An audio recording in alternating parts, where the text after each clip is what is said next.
আপনারা দেখছেন hungry life. আজকের আমাদের দুপুরের মেনু চিংড়ি মাছ দিয়ে আলু দিয়ে মোটা মোটা পুঁই শাক দিয়ে ঝোল, আর হবে এঁচোড় চিংড়ি। দেখুন পর্বটি। নমস্কার বন্ধুরা, আজকে রান্না করছি নদীর কি 12টা চিংড়ি দিয়ে, আর তার সঙ্গে মোচা চিংড়ি দিয়ে ঝোল আর এঁচোড়। দেখতে থাকুন। এঁচোড়ের চিংড়ি খুব ছোট ছোট নিয়েছি, কোড়া চিংড়ি আছে। তো দেখুন, এদিকে আদা রসুন সব কেটে নিয়েছি, আর কেটেও নিয়েছি এঁচোড়টাকে। পুঁই শাকগুলো দেখুন কি মোটা মোটা। পুঁই শাক, আলু, চিংড়ি, পেঁয়াজ নিয়েছি, জিরে বাটা, ঝোল। আর দেখুন চিংড়িটা, সেদিনে হাফ চিংড়ি করেছিলাম, যদি ভিডিওটা দেখে দেখে। আর আজকের হাফ চিংড়ি নিয়েছি, দাঁড়া নিয়েছি, আর এটা এঁচোড়ের চিংড়ি। আর চলুন যাই, প্রথমে প্রেশার কুকারে এঁচোড়গুলোকে দিয়ে দেবো সেদ্ধ করার জন্য। এঁচোড় আর আলুগুলোকে এটা একটু সেদ্ধ হতে দেরি হয়, সেই জন্য একটু প্রেশার কুকারেই দিয়েছি তাড়াতাড়ি হওয়ার জন্য। আর এর মধ্যে কিন্তু একটু লবণ দিয়ে দেবো, জল তো দিয়েছি, একটু লবণ দিয়ে দিচ্ছি, আর একটু হলুদ দিয়ে দেবো, যাতে কষ ভাবটা, আটা ভাবটা বেরিয়ে যায়। দিয়ে 3টের মতন সিটি মেরে, 3টে কি 2টো সিটি মেরে নামিয়ে নিই। গ্যাসটাকে জ্বালিয়ে দিচ্ছি।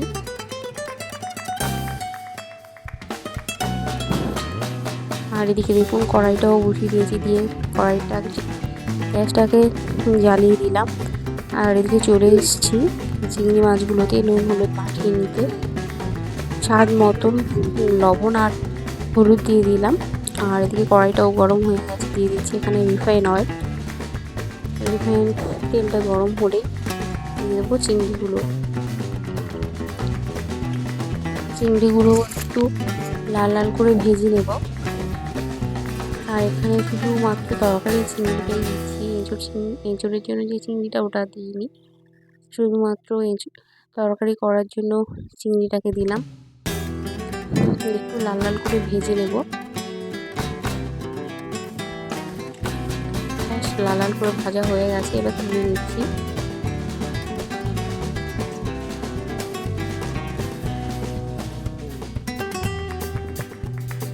আর 3টে দাঁড়াও ছিল চিংড়ি, সেগুলোকেও একটু ভেজে নিলাম। আবার একটু তেল দিয়ে পেঁয়াজটাকে দিয়ে দিলাম। পেঁয়াজ আর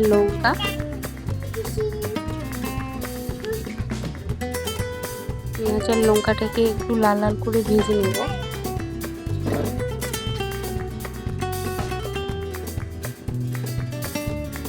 ব্যাস, দিয়ে দিয়েছি কিন্তু আলু, পুঁই শাক, ঝিঙে একসঙ্গে দিয়ে দিলাম। কিন্তু ভালো করে কষিয়ে নেব। আর পুঁই শাকের একটা উড়ো গন্ধ থাকে, তো সেইটা যাতে না বোঝা যায়, সেগুলো একটু ভালো করে ভেজে নিতে হবে পুঁই শাকগুলোকে। দিয়ে দিচ্ছি স্বাদ মতো লবণ, হলুদ গুঁড়ো। আর এখানে কোনো লঙ্কার গুঁড়ো অ্যাড করবো না, কারণ যেহেতু কাঁচা লঙ্কা দিয়েছি, সেহেতু আর গুঁড়ো লঙ্কা অ্যাড করলাম না। দিয়ে ভালো করে কষিয়ে নেব। এবার দিয়ে দেবো কিন্তু জিরে বাটা। আগে থেকে যে জিরেটা বেটে রেখেছিলাম সেটাকে দিয়ে দিলাম। দিয়ে ভালো করে আবারও কষিয়ে নেব।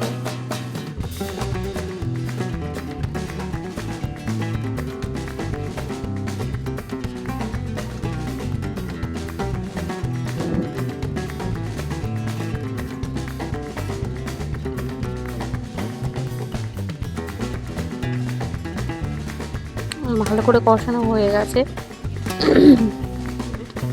এবার দিয়ে দিচ্ছি কিন্তু পরিমাণ মতন জল দিয়ে দেবো, কারণ পুঁই শাকটা অনেকটাই মোটা। আর এটা আলুটা এতটা ভালো, খুব তাড়াতাড়ি কিন্তু সেদ্ধ হয়ে যায়। এটা চন্দ্রমুখী আলু, তো এর আলুর কোনো হবে না, কিন্তু পুঁই শাকটা আমাকে একটু বেশিক্ষণ ধরে ফোটাতে হবে। আর এদিকে দেখুন চলে এসেছি প্রেশার কুকার সিটি মেরে আলু আর এঁচোড়টাকে। আর এঁচোড়ের জন্য পেঁয়াজটাকে কেটে নিচ্ছি।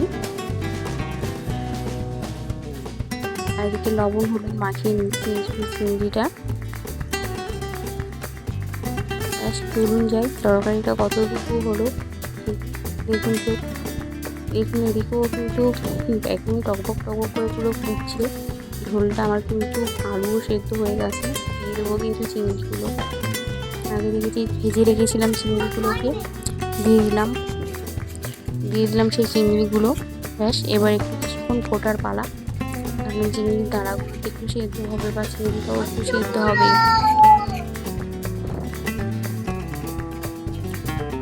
একটু বেশি আঁচে গ্যাসটা বেশি করে দিয়েছিলাম যাতে তাতেই ফোটে। দেখুন ঝোলটা কিন্তু একটু মাখা মাখা হয়ে গেছে। আর এদিকে নামিয়ে নিয়েছি। দেখুন কালারটা জাস্ট একটা নর্মাল কালার এসছে, মানে খুব বেশি কিন্তু লাল লাল টাইপের আসেনি। কালারটা সত্যি খুব সুন্দর হয়েছে। আর তরকারির টেস্টটা অনবদ্য হয়েছে, খুব সুন্দর খেতে হয়েছে। একদিন তো খুব পছন্দ করে এমনি থেকে, চিংড়ি থেকে, কাঁকড়া থেকে, ও তো খুব মজা করেই খাবে। চলুন যাই এজোরের জন্য। আবারও কড়াইটা বসিয়ে দেবো গ্যাসে। বসিয়ে দিয়েছি, তেল দিয়ে দিচ্ছি প্রথমে। কারণ প্রথমে এজোরের চিংড়িটাকে ভেজে নেবো।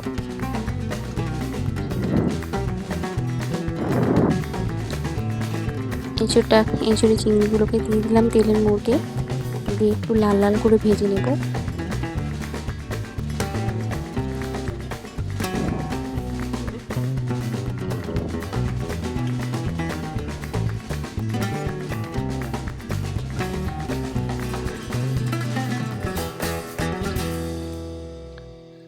আমার কিন্তু লাল লাল করে ভাজা হয়ে গেছে, এবার তুলে নেব। কিন্তু এটা কড়া চিংড়ি, তো আমাকে বেশি না ভাজলেও একদম যখন নিয়ে আসা হয় পুরো চিংড়িগুলো জ্যান্ত ছিল, পুরো ছিদ্র ছিল জ্যান্তগুলো।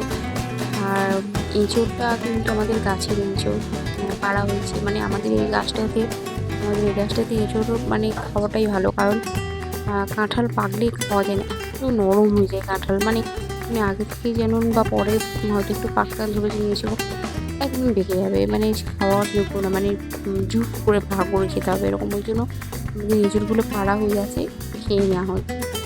তো দিয়ে দিয়েছি কিন্তু আদা রসুন বাটা,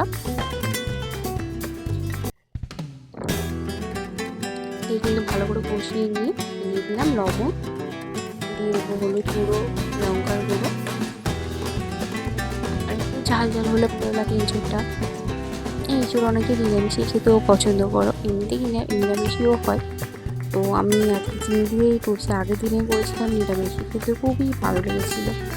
আজকে একটু চিংড়ি মাছ দিয়েই করছি, যেহেতু আছে চিংড়ি মাছ তাদের থেকে নিয়ে আসা হয়ে গেছে। 50 টাকা করে কিলো নিয়েছি জানেন। আর এইভাবেই ছোটো ছোটো চিংড়িগুলোই নিয়ে আমি এঁচড়ে দিয়েছি, একটু বড়ো বড়ো চিংড়িগুলো তরকারির জন্য রেখে দিয়েছি, আর ছোটো ছোটো চিংড়ির জন্য এঁচড় নিয়েছি। আর দেখুন এঁচড়টা আর আলুটা এতটা ভালো, আলুটাই গলে গেছে, আর এঁচড়গুলো দেখুন গলেনি। তো ভালো করে কিন্তু কষিয়ে নেবো। আর রুটি যদি মাংসের মতোই লাগে স্বাদটা। ব্যাস কষানো কিন্তু আমার কমপ্লিট, কারণ আর নাড়া যাচ্ছে না, আলুগুলো সবই ঘেঁটে যাবে।